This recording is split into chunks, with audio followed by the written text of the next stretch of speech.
جی ہارون بھائی، یہ ہارون بھائی ہمارے الحمدللہ آئے ہوئے ہیں راولپنڈی سے، شمس آباد سے، اور ماشاءاللہ یہ بلائنڈ کمیونٹی کو ریپریزنٹ کر رہے ہیں اس حوالے سے کہ ماشاءاللہ انہوں نے قرآن حکیم مکمل جو ہے وہ ان کی لینگویج کے اندر ٹائپ کیا. اللہ تعالیٰ ان کو جزائے خیر دے اور ان کی ایفرٹس کو قبول کرے. تو یہ بھی ایک کوسچن کرنا چاہتے تھے، تو میں نے کہا کہ یہ خود مجھ سے 1 to 1 کوسچن کر لیں اس حوالے سے. تو جی ہارون بھائی اپنا کوسچن ریپیٹ کریں آپ. بسم اللہ الرحمن الرحیم. علی بھائی، 2 الفاظ میں سب سے پہلے میں آپ کا شکر گزار ہوں کہ میں پہلی بار آپ کی تقریب میں آیا ہوں اور آپ نے مجھے اس قدر عزت سے نوازا ہے. اللہ تبارک و تعالیٰ آپ کی عزت میں اضافہ فرمائے. آمین. میں نے آپ کا ایک وہ 71B مسئلہ جو ہے وہ سنا تھا رفع یدین کے حوالے سے.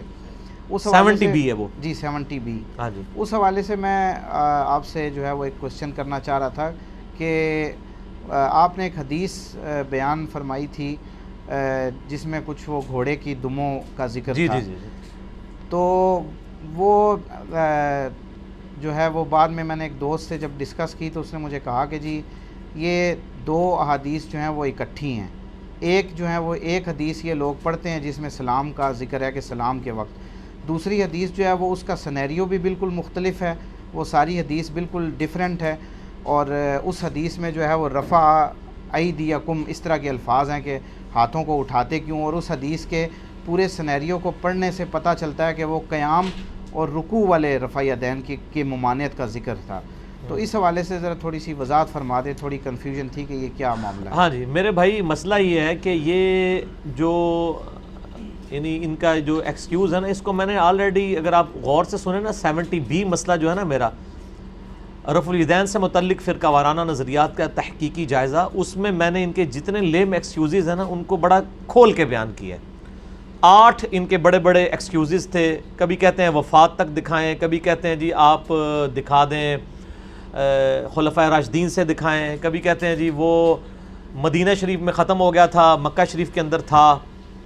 اس قسم کی جتنی ساری چیزیں میں نے ایک بڑی ترتیب کے ساتھ بیان کی تھی.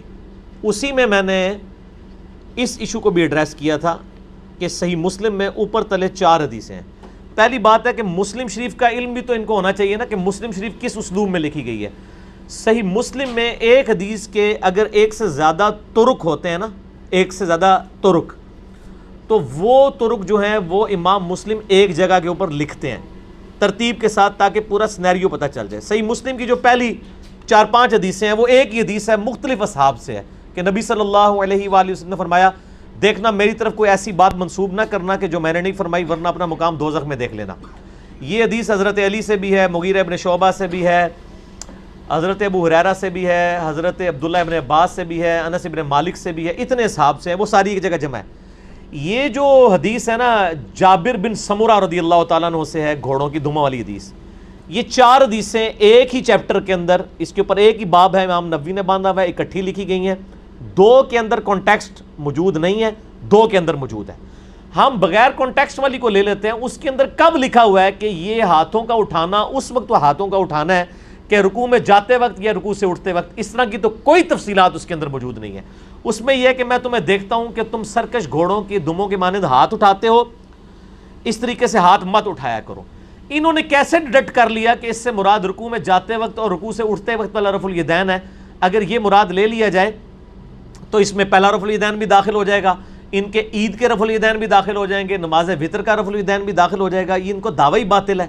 یہ تو اسی طریقے سے کہتے ہیں کہ جی وہ نبی علیہ السلام جب نماز شروع کرتے تو اللہ اکبر کہتے، رکوع میں جاتے تو اللہ اکبر کہتے، رکوع سے سر اٹھاتے تو سمی اللہ لمن حمیدہ کہتے. بخاری مسلم کی حدیث لیتے ہیں اور پھر کہتے ہیں دیکھیں اس میں تو رفع الیدین نہیں، اس میں تو پہلا رفع الیدین بھی موجود نہیں ہے.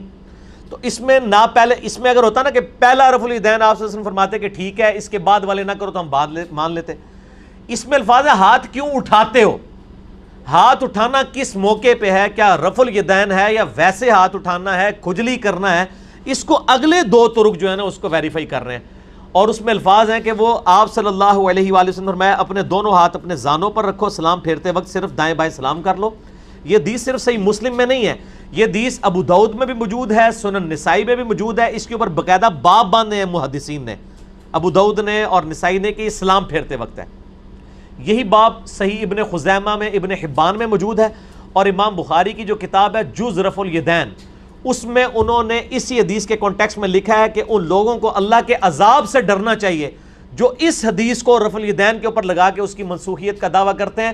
وہ ڈرتے نہیں ہیں کہ اللہ کا عذاب ان کے اوپر آ جائے کہ وہ حدیث کی تعریف کر رہے ہیں. یہ امام بخاری نے سر لکھا ہے جز رفع الیدین میں. ہارون بھائی جی ٹھیک ہو گیا. پھر ان کے گھر کی گواہی یہ ہے کہ مولانا تقی عثمانی جو مفتی اعظم پاکستان مانے جاتے ہیں دیوبند کے، انہوں نے دروس ترمذی میں باقاعدہ ان کے دروس چھپے میں انہوں نے کہا ہے کہ یہ علمی خیانت ہے ترک رفع الیدین کے اوپر مسلم شریف کی ان حدیث کو پیش کرنا، کیونکہ ان کو پتہ ہے کہ وہ خیانت کر رہے ہیں ان کے علماء. پھر بریلویوں کے مفتی احمد جہاں نعیمی صاحب نے جال حق کتاب لکھی ہے. دنیا جان کی وہ ہر لیم ایکسکیوز لے آتے ہیں اپنے آپ کو صحیح ثابت کرنے کے لیے. انہوں نے رفع الیدین کے ترک پہ جتنے دلائل لکھے ہیں نا، اس دلیل کی ذکر تک نہیں کیا انہوں نے، ورنہ تو پہلے نمبر پہ لے کے آتے. ان کو بھی پتا تھا کہ یہ اس طریقے سے، اور ہمیشہ سے محدثین ان چیزوں کا جواب دیتے ہیں کہ انہوں نے یہ اسی طریقے سے. ہارون بھائی جس طرح آپ پوچھیں نا تراویح کتنی ہوتی ہیں، کہتے ہیں 20، کہتے ہیں کس طرح، کہتے ہیں تراویح، وی آ گیا بچ تو تراویح وی ہو گیا. اس میں رفع ایدیکم، وہ تو تھپڑ مارنے کے لیے بھی کسی کو ہاتھ اٹھایا جائے تو وہ بھی رفع ایدیکم ہی ہوگا. ٹھیک ہے، ہاتھ اٹھانے کا محل لکھا ہی نہیں ہوا کہ رکوع میں جاتے وقت، رکوع سے اٹھتے وقت، اس طرح کی کوئی تفصیل نہیں لکھی ہوئی ہے. خام خواہ اس طریقے سے اپنا لقمہ قرآن و سنت کے منہ میں ڈالنا یہ بالکل دشمنی ہے. اور آپ میرے اس کے علاوہ بھی کلپ دیکھیں، انہوں نے جدھر جدھر بھاگے ہیں نا جی، میں نے ادھر ادھر ان کے پیچھے گیا ہوں. انہوں نے کہا جی مناظرہ ہوا، میں نے جز رفع الیدین سے مناظرہ ثابت کیا ہے رفع الیدین کے اوپر امام حنیفہ کا حدیث کی کتابوں سے. پھر یہ کہتے ہیں نہیں خوابوں میں بزرگوں کے اشارے ہوئے ہیں. میں نے سنن دارقطنی سے صحیح سند سے، سند کی تو ضرورت نہیں ہے، امام دارقطنی خود کہہ رہے ہیں کہ میرا استاد جب مجھے رفع الیدین کی حدیثیں لکھواتا تھا تو کہتا تھا بیٹا ساتھ یہ بھی لکھ کہ میں بھی پہلے حنفیوں کے مذہب پہ تھا، اہل کوفہ کے. حنفی تو لفظہ بھی استعمال ہوتا ہے. لیکن ایک رات نبی علیہ السلام کی مجھے خواب میں زیارت ہوئی، آپ نے رکوع میں جاتے وقت اور اٹھتے وقت رفع الیدین کیا، تو میں بھی پھر اس طریقے سے نماز شروع ہو گیا. یہ رفع الیدین کی حدیثوں کے ساتھ امام دارقطنی کے استاد لکھوایا کرتے تھے، اور میں نے ایچ ڈی کیمرے میں وہ سنن دارقطنی بریلویوں کا ترجمہ دکھایا. سند کی ضرورت ہی کوئی نہیں، امام دارقطنی خود اپنے استاد سے نقل کر رہا ہے. اب ہم ان کو خواب بھی دکھا رہے ہیں محدثین کے، ان کے بابوں کے نہیں. پیچھے کون سی بات رہ گئی ہے؟ ٹھیک ہو گیا. تو دل بے ایمان تے وجدان ٹھیر، ان کی جتنے لیم ایکسکیوزز ہیں نا میں نے ان تمام کے جواب دیے ہیں، اور اس میں نے اس ایشو کو بھی ایڈریس کیا. تو آپ کو سمجھ آ گئی بات کی؟ ہاں جی. تو آپ وہ 70B دوبارہ دیکھیں نا، اس میں یہ عدم ذکر کی روایتیں بھی لے آتے ہیں. اچھا پہلے انہوں نے بڑا جھوٹ بولا، کتابوں کے اندر لکھا جی مکے میں رفع الیدین ہوتا تھا، مدینے میں ختم ہو گیا. ہم نے بتایا کہ رفع الیدین کی ساری حدیثیں ان صحابہ نے روایت کی ہیں جو فتح مکہ کے بعد مسلمان ہو رہے ہیں. فتح مکہ ہوتا ہوا ہے 8 ہجری کے اندر، کیا یکم ہجری میں فتح مکہ ہو گیا تھا؟ اور اس میں غزوہ تبوک کا صحابی ہے بخاری مسلم میں مالک بن حویرث، جو کہتا ہے کہ میں صرف نبی علیہ السلام کو ملنے کے لیے آیا، 20 دن آپ کے ساتھ رہا. صحیح بخاری 631 نمبر حدیث ہے. آپ نے جاتے وقت مجھے نصیحت کی، سلو کما رأیتمونی اصلی، دیکھنا نماز اس طرح پڑھنا جس طرح مجھے پڑھتے ہوئے دیکھتے ہو. اور وہ رفع الیدین کی حدیثیں روایت کر رہے ہیں بخاری مسلم میں، جس نے صرف حضور کی صحبت اس لیے کی کہ میں آپ سے دین سیکھوں. غزوہ تبوک کے موقع کے اوپر، غزوہ تبوک کے موقع کے اوپر، غزوہ تبوک کے بعد تو نبی علیہ السلام 1-1.5 سال زندہ رہے. اور پھر یہ اتنی توہین کرتے ہیں، یہ کہتے ہیں ہاں جی اس وقت تک تو ثابت ہے. ان کو کہیں کہ نبی علیہ السلام پوری زندگی گھوڑوں کی دموں والا کام کرتے رہے، نعوذ باللہ. یہ بھی میں نے اس میں ہارون بھائی بتایا تھا کہ اللہ اپنے نبی سے کوئی ایسی سنت نہیں کروائے گا جس کو اتنے سخت الفاظ میں بعد میں کنڈیم کیا ہو. اس کا کیا جواب دیں گے؟ کیا نعوذ باللہ نبی علیہ السلام اپنی 63 سال کی مبارک زندگی میں جو ہے وہ 63.25 سال تک بقول ان کے کہ جی بالکل اینڈ پہ چھوڑا تھا، 63.25 سال تک گھوڑوں کی دموں والا کام کرتے رہے؟ نعوذ باللہ من ذالک. ہم نے چیلنج کیا ہے کہ نبی علیہ السلام کی کوئی ایک سنت بھی ایسی نہیں ہے جو منسوخ ہوئی ہو بعد میں اور اس کے بارے میں نبی علیہ السلام نے کبھی سخت الفاظ استعمال کیے ہوں، اور اتنے سخت الفاظ ہوں. انہوں نے جھوٹ بولا ہے، اور یہ جھوٹ محدثین شروع سے پکڑتے آئے ہیں، اور خود ان کے اور اپنے علماء کی جرت نہیں. میں آپ کو بتاؤں مولانا تقی عثمانی صاحب نے ایک اور بڑی جرت کی ہے. انہوں نے کہا جی تفسیر ابن عباس میں لکھا ہوا ہے قد افلح المؤمنون الذین هم فی صلاتهم خاشعون. یہ کہتے ہیں اس کی تفسیر میں تفسیر ابن عباس ملتی ہے، اس میں لکھا کہ نماز میں خشوع وہ کرتے ہیں جو رفع الیدین نہیں کرتے. پہلے ہم ان کو پھکی دیتے ہیں کہ آپ عید کی نماز میں کیوں پھر رفع الیدین کر کے اپنا خشوع خضوع برباد کرتے ہو اور نماز وتر میں، اور یہ پھکی امام بخاری نے بھی دی ہوئی ہے جز رفع الیدین میں. اب تقی عثمانی صاحب نے کہا کہ جی وہ تفسیر ابن عباس تو ثابت ہی نہیں ہے، جعلی روایتیں پیش کرتے رہے، وہ تفسیر ہی ثابت نہیں ہے. اور وہ لاجیکلی پھر کیسے ثابت ہوگی؟ اگر ایک چیز نماز کا سکون جڑے تھے پیڑے اور لاہور بھی پیڑے، یہ کیسے ہو سکتا ہے کہ عام نماز میں سکون برباد ہو رفع الیدین سے، اور جو نماز پڑھنی سال کے بعد ہے اس میں آپ کا سکون نہیں برباد ہو رہا؟ اور اللہ دے بندے او کوڑ ماریا کرو جڑے کو ہضم بھی ہون. ٹھیک ہے نا. میں اس لیے ان کو کہتا ہوں میں آپ کے ہر مسئلے کے ساتھ انجینئرنگ کرتا ہوں, الزامی جواب دیتا ہوں. آپ اگر یہ جواب دیں گے میں یہ جواب دوں گا, آپ وہ جواب دیں گے میں یہ جواب دوں گا, الٹیمیٹلی آپ ہاتھ اٹھا لیں گے. اور تائیں کہتے ہیں جناب علی نو سنیا کرو گمراہ ہو جاؤ گے, اور علی کہتا ہے سارے نو سنیا کرو ہدایت پہ آ جاؤ گے. تو ہمیں پتہ لگے گا کوڑ مار رہے تھے. ہم تو کہتے ہیں کہ باقیوں کو سنیں پھر ہمیں سنیں. آئے یہ علم کا میدان ہے, آ کے فیصلہ کریں. اور صحیح مسلم آپ خود کھول کے پڑھیں. انٹرنیشنل نمبر کے مطابق 969 سے لے کے 971 تک یہ 4 مسلسل حدیثیں ہیں. اس پہ امام نووی نے باب بند ہے, ٹھیک ہے, جنہوں نے مسلم کی تبویب کی ہے کہ سلام پھیرتے وقت ہاتھ سے اشارہ نہ کیا جائے. یہ سارے محدثین کا موقف ہے. یہ تو کسی کے دماغ میں بھی یہ بات نہیں آئی تھی. جو اب ان کے دماغ میں نئے نئے قصے کہانیاں آنا شروع ہو گئی ہیں اور اس طرح کی چیزیں جو ہیں وہ پروپیگیٹ کرتے ہیں, ان کے اوپر تو بڑی بڑی وعیدیں لوگوں نے بیان کی. تو ہمارا مقدمہ ٹوٹیلٹی میں الحمدللہ کلیئر ہے. ہمیں کوئی اور پھر ہمارا تو دعویٰ ہے کہ سنی اور شیعہ کا کتابوں کا اجماع ہے رفع الیدین کے اوپر, اور کھول کے دیکھ لیں آپ. اچھا علی بھائی, اس میں تو گزارش کروں نا, اس پہ ایک نئے انداز سے بھی اعتراض آیا ہے نا. یہ جو آزاد خیال علماء نے جیسے قاری انیب ڈار صاحب وغیرہ, جن کا بظاہر کوئی تعصب بھی نہیں ہے نا, بلکہ وہ تو جو روایتی دیوبندی بریلی علماء ان سے ان کی بڑی ٹسل چلتی رہتی ہے.